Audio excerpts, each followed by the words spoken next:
पूछताछ करेगी। दिल्ली में ईडी दफ्तर में वैभव गहलोत से लगातार पूछताछ जारी है। लंच ब्रेक हुआ और लंच ब्रेक के बाद दोबारा से पूछताछ शुरू होगी। फेमा उल्लंघन के मामले में ईडी पूछताछ कर रही है। प्रवर्तन निदेशालय ने गुरुवार को समन जारी किया था। मीडिया से बातचीत में वैभव गहलोत ने कहा है कि फेमा से मेरा कोई वास्ता नहीं है। तो तमाम आरोपों को वैभव गहलोत ने खारिज कर दिया। उन्होंने साफ तौर पर मीडिया से बात करते हुए कह दिया है कि फेमा से उनका कोई लेना देना नहीं है। तो मुझे पूछताछ के लिए ईडी ने कम समय दिया, ये आरोप भी लगाए गए हैं वैभव गहलोत की ओर से। लगातार वैभव गहलोत को जब समन जारी कर ईडी ने पूछताछ के लिए बुलाया था, तभी से लगातार ईडी पर सवाल उठाए जा रहे हैं। खुद मुख्यमंत्री अशोक गहलोत ने ट्वीट करते हुए इसकी निंदा की। उन्होंने कहा कि बेवजह लोगों को परेशान किया जा रहा है और लगातार आरोप भी लग रहे हैं बीजेपी पर कि केंद्रीय एजेंसियों का दुरुपयोग हो रहा है। तो ईडी के सामने वैभव गहलोत पेश हुए, कई घंटों तक पूछताछ चली, उसके बाद लंच ब्रेक हुआ और अब दोबारा से पूछताछ की शुरुआत होगी। ईडी दफ्तर के बाहर बड़ी संख्या में पुलिस बल की तैनाती की गई है। ये तस्वीरें आपको दिखा रहा है वैभव गहलोत, मुख्यमंत्री अशोक गहलोत के बेटे, जो इस वक्त पहुंचे हुए ईडी के तमाम सवालों के जवाब दे रहे हैं। हालांकि उन्होंने साफ तौर पर कह दिया है कि फेमा से उनका कोई लेना देना नहीं, उन्हें बेवजह फंसाने की कोशिश की जा रही है। साथ ही साथ उन्होंने ये भी कहा है कि मुझे पूछताछ के लिए ईडी ने बेहद कम समय दिया। तो तमाम जो आरोप लग रहे हैं, उन तमाम आरोपों को खारिज करते हुए वैभव गहलोत ने मीडिया के सामने ये साफ कर दिया है कि फेमा से उनका कोई लेना देना नहीं है। हालांकि ईडी ने इस मामले को लेकर पूछताछ के लिए जरूर बुलाया है और लगातार इसे लेकर कांग्रेस भी ईडी पर हमलावर है।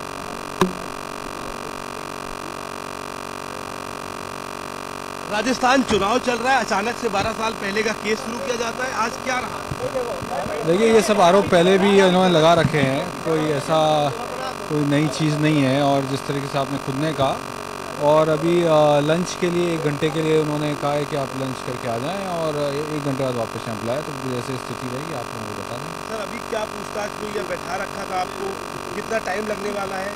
टाइम का तो मैं अभी नहीं बता सकता कितना टाइम लगेगा, तो अंदर अफसर ही जाने कितना टाइम लगेगा।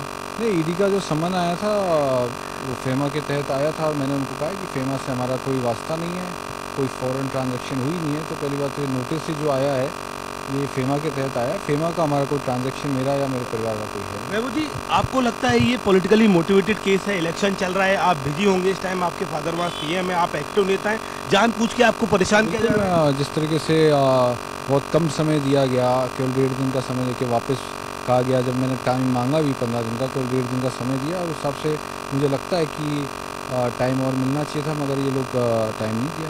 नेक्स्ट ही अगर ये बुलाते हैं तो आप इलेक्शन के बाद के टाइम की मांग करेंगे कि आप बिजी रहते हैं इस दौरान? बिल्कुल, हम तो अपनी बात रखेंगे, बाकी लोग से भी 1 घंटे बाद वापस बुलाएं। Thank you. Shivam Pratap Singh network 18 Delhi.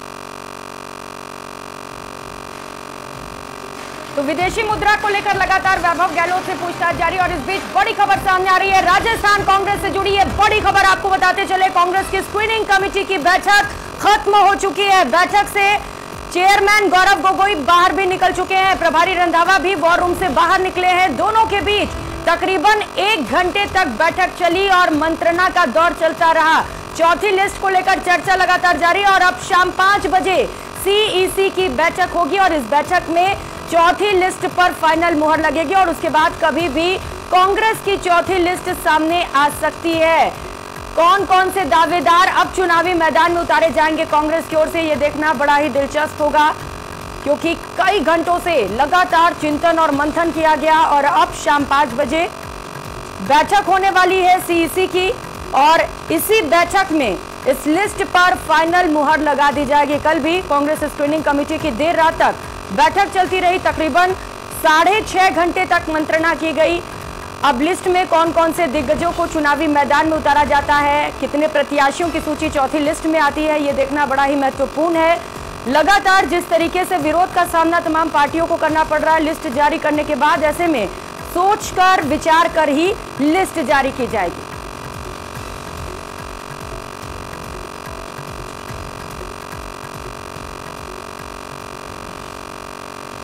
और इस बीच दिल्ली से एक और बड़ी खबर सामने आ रही है। राजस्थान भाजपा की तीसरी सूची का भी काउंटडाउन शुरू हो चुका है। कल दिल्ली में राजस्थान कोर ग्रुप की बैठक है।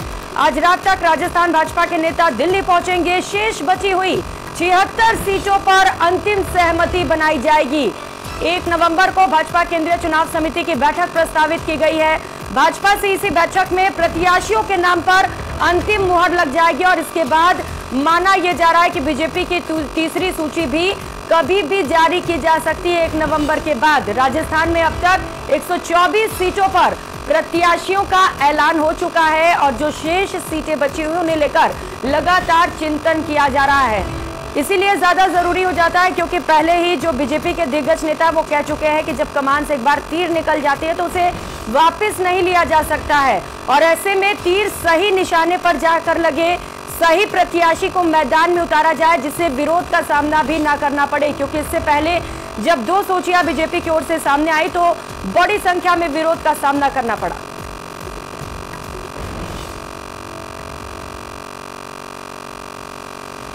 और 25 नवंबर को प्रदेश में विधानसभा चुनाव है, लेकिन श्रीगंगानगर में बीजेपी और कांग्रेस दोनों ही पार्टियों के 3-3 उम्मीदवार घोषित होने बाकी हैं। श्रीगंगानगर में विधानसभा की 6 सीटें हैं जिन पर दोनों ही पार्टियों ने 3-3 उम्मीदवारों के नाम घोषित कर दिए हैं, लेकिन दोनों ही पार्टियों में टिकट न मिलने से खफा नेताओं की नाराजगी बढ़ती चली जा रही है। श्रीगंगानगर की सादुल शहर विधानसभा सीट पर कांग्रेस नेता ओम बिश्नोई ने टिकट कटने से नाराज होकर पार्टी से बगावत का ऐलान किया, तो वहीं सूरतगढ़ सीट पर टिकट कटने से नाराज कांग्रेस नेता हनुमान मिल के समर्थकों के द्वारा कांग्रेस पार्टी के द्वारा डूंगर राम गैदर को टिकट दिए जाने का विरोध लगातार किया जा रहा है।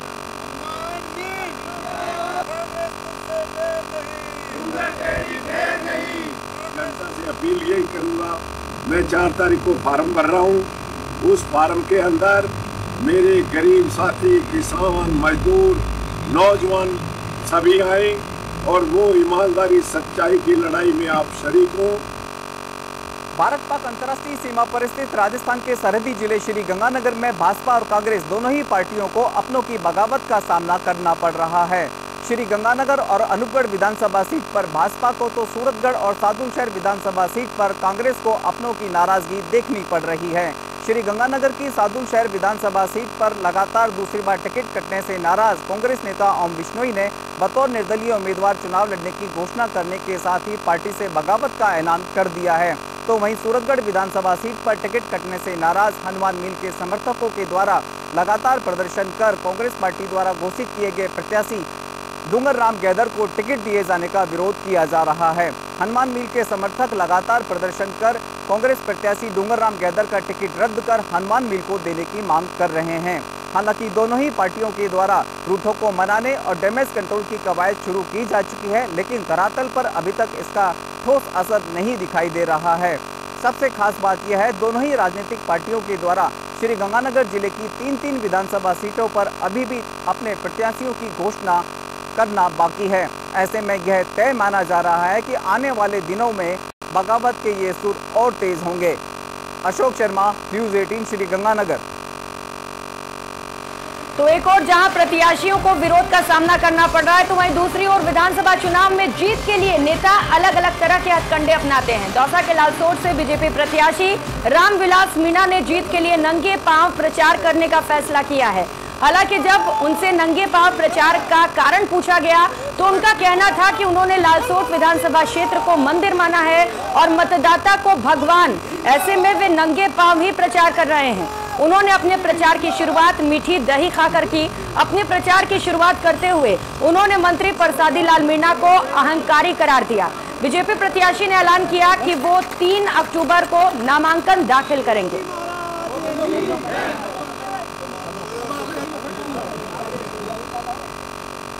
चुनावी प्रचार की तस्वीरें सामने आने लगी हैं और लालसोट से बीजेपी के प्रत्याशी रामविलास मीणा की ये तस्वीरें हैं। जगह जगह ये नंगे पाँव एक तस्वीरें आप देख सकते हो।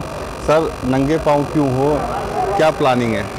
देखो, नंगे पाँव वाली कोई प्लानिंग नहीं है, ये एक मेरी श्रद्धा है। मैंने लालसोट विधानसभा को मंदिर माना है और जो लालसोट विधानसभा में जो भगवान रूपी मतदाता है उनको मैं भगवान मानकर उनसे आशीर्वाद लेने के लिए निकला हूँ और पूरी विधानसभा में मैं पूरी इस आशीर्वाद यात्रा में नंगे पाँव आशीर्वाद लेने जाऊंगा, ये मेरा सोच है। अभी आपने दही और एक मीठा खाया, इसके पीछे क्या उद्देश्य है? ये तो शगुन होता है, यहाँ से हमारे शेठ जी ने विजय का शगुन के लिए दही और मीठा खिलाया है। आपके सामने बहुत बड़े जो राजस्थान के मंत्री रहे प्रसादी लाल जी, वो हैं, तो उनसे किस प्रकार की टक्कर मान रहे हो? कितना नहीं, बहुत बड़े मंत्री तो है, लेकिन बहुत बड़े अहंकारी भी है। और आज के इस युग में, क्या सतयुग में अहंकारी रावण जैसों का वध हुआ है, रावण जैसों का संहार हुआ है, तो लालसोट की जनता ने ऐसे अहंकारी को यहाँ से विदा करने का मन बना लिया है। वो लोगों से गेट आउट बोलता है, लालसोट की जनता ने ठान लिया है उसको गेट आउट करने का। नॉमिनेशन का क्या प्लान है, कब करोगे, कौन कौन नेता आएंगे? 3 तारीख को नॉमिनेशन की डेट है। अब नेताओं का हमने मांग कर रखी है, देखते हैं कौन कौन आते हैं, फाइनल नहीं है।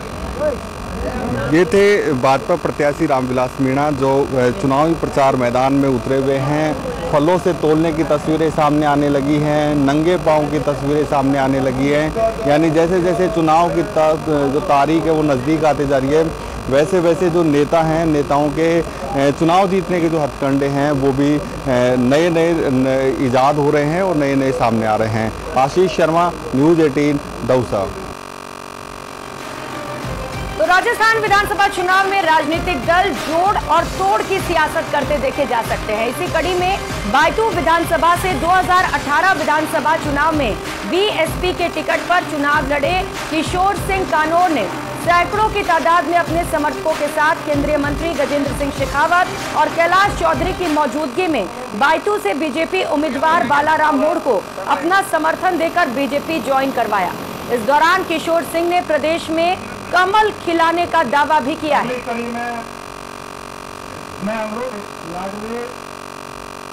राजस्थान में विधानसभा के चुनाव के बिगुल के साथ ही बायतू के अंदर आज भाजपा को बड़ी सफलता हाथ लगी है। पिछली बार बसपा से चुनाव लड़े किशोर सिंह कानोर ने भाजपा को समर्थन दिया है। हमारे साथ में केंद्रीय कृषि राज्य मंत्री कैलाश चौधरी से बातचीत करते हैं। किस तरीके का ये आपने समर्थन दिया, कितनी सफलता मानते हैं?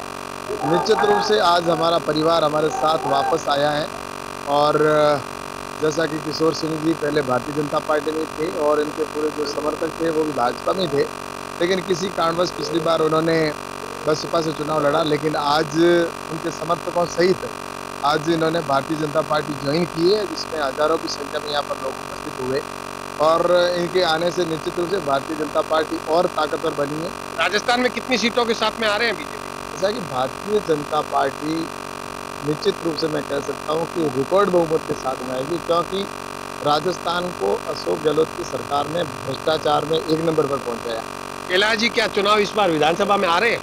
नहीं, मेरे को भारतीय जनता पार्टी ने इतना आशीर्वाद दिया है, आदरणीय प्रधानमंत्री जी ने मुझे आज जिस जिम्मेवारी के ऊपर मंत्री के रूप में बिठाया, मेरे क्षेत्र की जनता ने मुझे आशीर्वाद देकर सांसद बनाया है, तो मुझे लगता है कि इस बात की मुझे कोई आवश्यकता नहीं है। निश्चित रूप से मैं एक जो मुझे जिम्मेवारी दी है उस जिम्मेवारी को अच्छे से निर्वहन करने की कोशिश कर रहा हूँ और उस बात को कि ज़्यादा से ज़्यादा हमारे विधायक जीते यहाँ से, तो मैं जहाँ ज़्यादा से ज़्यादा जा सकूँ इस प्रदेश के अंदर, वहाँ से जाकर निश्चित रूप से भारतीय जनता पार्टी के लिए जनता से आशीर्वाद मांगू इस काम में। ने बॉलीवुड नाइट के दौरान लाइव परफॉर्मेंस दी। करीब 3 घंटे तक चली लाइव परफॉर्मेंस में दोनों संगीतकारों ने समा बांध दिया। प्रदेश में भाजपा की सरकार आ रही है।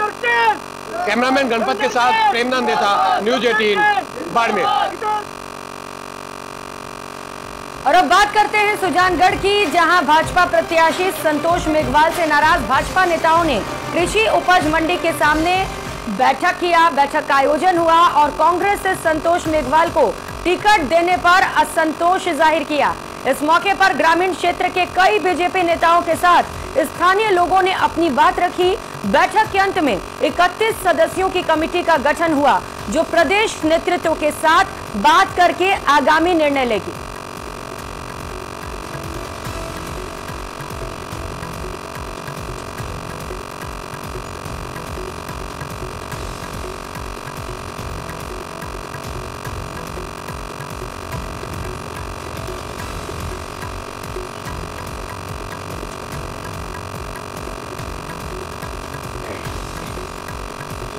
करीबन 200 जो मुख्य कार्यकर्ता है, बीजेपी के मूल कार्यकर्ता है, उनकी मीटिंग थी, जिसमें यह निर्णय लिया गया है भाई ये जो टिकट दी गई ये एकदम सरासर गलत है, क्योंकि बीजेपी के अंदर कांग्रेसियों को डाल के और बीजेपी के जो मूल कार्यकर्ता है उनको मारा जा रहा है। तो इससे अच्छा हमें बीजेपी को वोट कांग्रेस को दे, तो इससे अच्छा तो हम कांग्रेस को दे तो अच्छा है। भारतीय जनता पार्टी के कर्मठ कार्यकर्ताओं की एक बैठक रखी गई और उस बैठक में मुख्य मुद्दा ये था कि चूंकि भारतीय जनता पार्टी ने जितने भी आज कार्यकर्ता यहाँ इकट्ठा हुए हैं तो चुनाव से पहले उनसे किसी प्रकार की कोई चर्चा नहीं हुई, तो आज सभी कार्यकर्ताओं ने यहाँ बैठकर एक सामूहिक निर्णय लिया है। एक 21 आदमियों की एक कमेटी बनाई है और ये 21 आदमी जो भी सामूहिक रूप से निर्णय लेंगे, प्रदेश स्तर से जो इनकी वार्ता होगी और जिला स्तर से जो इनकी वार्ता होगी, वो वार्ता करने के तो वहीं प्रदेश में आज से नामांकन प्रक्रिया शुरू हो चुकी है, जिसके तहत सुबह 11 बजे से दोपहर 3 बजे तक ही नामांकन पत्र जमा कराए गए। नामांकन पत्र जमा करने की आखिरी तारीख 6 नवंबर है।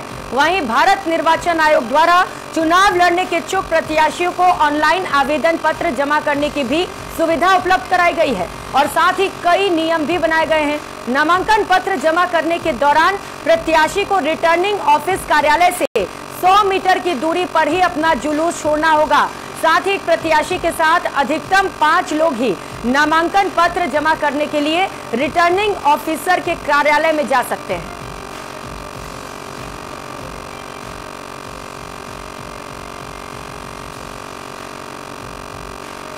उधर जयपुर के जिला निर्वाचन अधिकारी और जिला कलेक्टर प्रकाश राज पुरोहित ने न्यूज 18 राजस्थान से खास बातचीत की और बताया कि जयपुर में तकरीबन 19 विधानसभा क्षेत्र के लिए आवेदन किया जा रहा है। इनमें से 8 विधानसभा क्षेत्र के लिए रिटर्निंग अधिकारियों के कार्यालय जिला कलेक्टर परिसर पर ही स्थापित किए गए हैं। और क्या कुछ जानकारी थी, आप भी सुनिए। राजस्थान विधानसभा चुनावों के लिए उम्मीदवारों ने नामांकन भरना शुरू कर दिया है। करीब आप ये देखिए कि जयपुर के लिए जिस तरह के हालात रहे हैं, पूरे राजस्थान में सबसे बड़ा जिला ऐसा है जहां पर सबसे ज़्यादा उम्मीदवार आवेदन करते हैं। यहाँ की किशनपोल विधानसभा जो सीट थी पिछले विधानसभा चुनाव में, सबसे ज़्यादा उम्मीदवारों ने आवेदन किया था। क्या प्रक्रिया चलेगी, किस तरह के कार्यक्रम रहेंगे और किन चीज़ों का एहतियात उम्मीदवारों को रखना होगा, जयपुर जिला के निर्वाचन अधिकारी हैं प्रकाश राज पुरोहित, वो हमारे साथ में मौजूद है। सर, किस तरह से आपने तैयारियाँ की हैं? बहुत महत्वपूर्ण वक्त है, अब नामांकन शुरू हो गया, बहुत एहतियात के साथ करने की ज़रूरत है। हालांकि ज़्यादातर लोग शायद बुधवार से शुरुआत करेंगे श्री गणेश करते हुए बुधवार। देखिए, आज से नॉमिनेशन प्रोसेस स्टार्ट हो गया है। इलेक्शन का पब्लिक नोटिस जारी होती है, नोटिफिकेशन जारी होती है, 11 बजे से शुरू हो गया है। और कैंडिडेट्स जो फॉर्म है नॉमिनेशन के, वो कई कैंडिडेट्स ले जा चुके हैं। तो हमारे रिटर्निंग अधिकारी उनको पहले से ही बता रहे हैं कि नॉमिनेशन फॉर्म के साथ क्या क्या डॉक्यूमेंट उनको साथ में लगाने हैं। जैसे सिक्योरिटी डिपॉजिट अगर करानी है उसकी रसीद लगानी है, एफिडेविट है जो कंपलसरी होता है, एफिडेविट उनको लगाना है। साथ में वोटर लिस्ट की कॉपी जो उनके प्रपोजर्स हैं उनके नाम वगैरह के लिए लगाना है। तो नॉमिनेशन में जो साथ में प्रपोजर्स आएंगे उसकी डिटेल भी सही से वो भरें। साथ में जो उनको ओथ लेनी है, ओथ भी अगर सामने लें या फिर ओथ का डॉक्यूमेंट भी प्रस्तुत करें। तो इस तरह से अगर कोई रिजर्व कैटेगरी का कैंडिडेट तो अपना सर्टिफिकेट प्रस्तुत करें। तो ये सारे डिटेल्स हम कैंडिडेट्स को फॉर्म लेते टाइम ही बता रहे हैं। जब नॉमिनेशन फॉर्म देंगे तब भी उनका फॉर्म पूरा चेक करके उनको अगर कोई कमी लगती है तो हाथों हाथ उनको अवगत कराएंगे, ताकि किसी भी कैंडिडेट का जो छोटी मोटी जो टेक्निकल चीज़ें हैं उसकी वजह से कोई नॉमिनेशन में दिक्कत ना है। तो ये सारी चीज़ें हमारे नॉमिनेशन लेने वाले रिटर्निंग अधिकारियों को सबको बता दी गई और सभी कार्यालयों में सारी सतर्कता बरती जा रही है। जयपुर में 8 विधानसभाओं के लिए अपने यहाँ जिला कलेक्टर जो अपन ने कंट्रोल रूम बनाया है, यहीं पे आवेदन होंगे और बाकियों के लिए बाहर होंगे? जी, 8 विधानसभा क्षेत्र हैं, उनके रिटर्निंग अधिकारियों का कार्यालय यहीं स्थापित किया गया और यहीं पर ही उनके नॉमिनेशन लिए जाएंगे। और अलग अलग रूम उनके लिए निर्धारित हैं और एंट्री गेट भी कैंडिडेट्स के लिए निर्धारित हैं और चैनल गेट्स भी उनके लिए निर्धारित हैं। सभी जगह हमने सूचना प्रदर्शित कर दी है और बाकी 11 रिटर्न अधिकारियों के लिए SDM ऑफिस जो उनके क्षेत्र में है उनके वहाँ पर नॉमिनेशन लिए जाएंगे। तो वहीं राजधानी जयपुर का किशनपुर विधानसभा क्षेत्र ऐसा है जो कि कहने को तो सबसे कम मतदाताओं वाला राजस्थान की सबसे छोटी विधानसभा सीट है, लेकिन इस विधानसभा से सबसे ज्यादा उम्मीदवार चुनाव लड़ते हैं। पिछली बार साल 2018 में तकरीबन 46 उम्मीदवारों ने यहां से आवेदन किया था। राजधानी जयपुर में जिला निर्वाचन अधिकारी कार्यालय पहुंचकर किशन पोल में किस प्रकार से किस तरह से नामांकन प्रक्रिया की जा रही है, जानने और समझने की कोशिश की हमारे संवाददाता अरबाज अहमद ने। राजस्थान विधानसभा चुनाव में नामांकन की प्रक्रिया शुरू हो चुकी है। नामांकन किस तरह से किया जाता है और राजस्थान की वो विधानसभा जहां पर सबसे ज्यादा नामांकन किए जाते हैं उनके क्या हालात हैं। राजस्थान में सबसे ज्यादा आवेदन करने वाला जो विधानसभा क्षेत्र था वो यही था और इसी रिटर्निंग कक्ष से आवेदन किए गए थे। आप देख सकते हैं तमाम जिम्मेदार अधिकारी यहाँ मौजूद है, रिटर्निंग अधिकारी यहाँ मौजूद है। ये आवेदन की प्रक्रिया होगी। सबसे पहले आपके पास आवेदन लेकर आएंगे उम्मीदवार, क्या आप उसमें देखेंगे किस तरह से जाँच की जाएगी? आवेदन जिस भी उम्मीदवार द्वारा आवेदन प्रस्तुत किया जाएगा, आवेदन की संपूर्ण जांच की जाएगी कि उसके सारे कॉलम भरे हुए हैं, एफिडेविट उन्होंने दे रखा है, अपने फोटोग्राफ्स और बैंक खाता पासबुक जो भी ईसीआई के नियम है जो अकॉर्डिंग है उसमें पूरा फुलफिल किया है। यदि नहीं तो वहीं जयपुर में श्री आनंदम धाम पीठ वृंदावन की ओर से मतदाता जागरण रैली का आयोजन किया गया। श्री रितेश्वर जी के सानिध्य में रैली निकाली गई। रैली कालवाड़ रोड शिव मंदिर से शहर के प्रमुख मार्गों से गुजरी। मतदाताओं से रितेश्वर महाराज ने मतदान की अपील की। बड़ी तादाद में लोग रैली में शामिल हुए।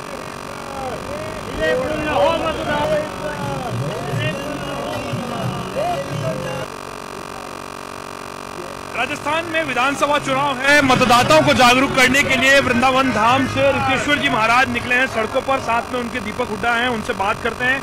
गुरुजी, किस तरीके से जागरूक करने के लिए आज रैली निकाल रहे हैं आप? राजस्थान में ये जो लोकतंत्र का महापर्व है, विधानसभा का चुनाव है, और ये महापर्व ये तय करेगा कि आने वाले जितने भी पर्व हैं हमारे इस राज्य में वो अच्छे से मनेंगे कि नहीं। हमारे बच्चे, हमारे लोग, हमारी पीढ़ियां, नौकरी करने वाले, व्यवसाय करने वाले सुरक्षित रहेंगे कि नहीं। इसके लिए उन्हें मतदान करना जरूरी है। इस बार 5 से 7 लाख नए मतदाता आ रहे हैं, नौजवान। उनको जागृत करने के लिए और वृद्धों को जागृत करने के लिए, महिलाओं को जागृत करने के लिए मैं वृंदावन से यहाँ राजस्थान की भूमि जयपुर में खूब दूर दूर तक हजारों लोगों के साथ मैं यात्रा कर रहा हूँ, ताकि लोगों में जागृति हो और वो कम से कम 80% से ऊपर मतदान करें। अभी सबसे ज्यादा 55% हुआ है, उससे ज्यादा मतदान होना चाहिए स्वच्छ सरकार के लिए। कैमरा पर्सन अविनाश के साथ लवली वधवा, न्यूज़ 18 जयपुर। इस बुलेटिन में फिलहाल इतना ही। खबरों का सिलसिला जारी है, आप देखते रहिए न्यूज़ 18 राजस्थान। नमस्कार।